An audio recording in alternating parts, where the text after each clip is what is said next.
programang ito ay rated SPG. Striktong patnubay at gabay ng magulang ang kailangan. Maaaring may masiselang tema, lengguwahe, karahasan, sexual, horror o droga na hindi angkop sa mga bata.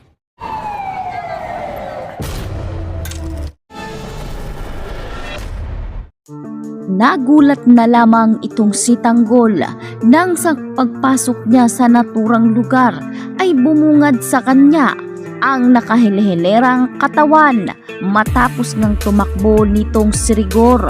Sa takot na baka abutan siya ni Tanggol ay dito nga sa paglingon ng ating bida ay dito niya napagtanto na tila may mali dahil wala na si Bulldog, Thanos at Dulfo. Ni isa ay walang sumalubong sa kanya dahil ang mga katawan pala nito ay tuluyan ng natumba. Samantalang si Enteng ay buhay na buhay, wala man lang kadaplis-daplis. Kaya dito na naisip ni Tanggol na baka may kinalaman si Enteng kung bakit nangyari ang naturang sakuna. Dali-dali ngang tinanong ni Tanggol si Enteng, sabay pihit sa liig at sinabing ano ang nangyari, bakit nagkaganito. Wala ngang maisagot itong si Enteng sa takot. Sinabi niyang sinet up sila nitong si Aling Lena dahil wala siyang alam-alam na itong si Aling Lena ay nakipagtransaksyon na pala sa mga kapulisan kabilang na si Rigor. Alam naman daw nila na malaki ang patong nila ngayon, kaya nasisigurado umano ni Enteng na ito ang dahilan kung bakit sila nasakote. Kaya naman si Tanggol, isa-isa niyang nilapitan ang wala ng buhay niyang mga kaibigan. Dito niya isa-isang niyakap. Pagsisisi at paghihinayang ang nararamdaman ngayon ng ating bida. Tila si Tanggol ay wala na sa katinuan. Kaya naman agad nang rumesponde si Ramon. Dali-dali niyang hinatak si Tanggol. Sabay sabi na kinakailangan na nilang umalis dahil siguradong marami pang mga pulis ang darating. At baka dito pa sila masakute ng mga ito. Habang bit-bit ni Ramon si Enteng na para bang ililigaw na pusa. Dahil sa galit nitong si Tanggol kay Enteng ay baka maisipan pa nitong tumakas. Hindi nga pagbibigyan ng pagkakataon nitong si Ramon si Enteng na umalis kasabay ng pagkawala ng kanilang mga kasama.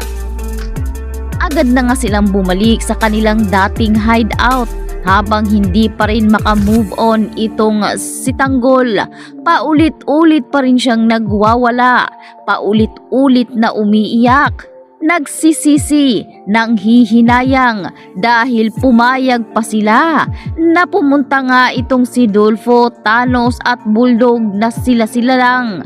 Kaya sa pagkakataong ito ay nilingunan ni Tanggol si Enteng. Dito na sinaktan ni Tanggol si Enteng at sinabing paano nangyari na naroroon si Rigor. Kaya naman si Enteng ay tulad pa rin ng una niyang mga sagot ay ito pa rin ang kanyang sinagot kay Tanggol. Subalit maya-maya pa ay biglang ang tumunog ang cellphone nitong si Enteng. Sabay sabi dito sa kabilang linya na ang kanyang ina ang kanyang kausap. Ngunit nagdududa na si Ramon at Tanggol rito. Kaya naman sa takot din ni Enteng na baka saktan ni Rigor ang kanyang ina ay dali-dali itong umalis. Wala siyang kamalay-malay na sinusundan na siya ni Tanggol.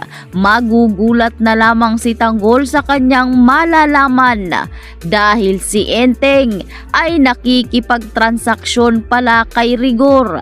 Sinabi ni Rigor kay Enteng na hindi umano ito ang kanilang usapan dahil ang nais nitong si Rigor ay mismong si Enteng ang tumapos sa buhay ni Tanggol at Ramon. Dahil kung hindi ay siguradong paglalamayan na ang kanyang ina sa muli niyang pagbabalik.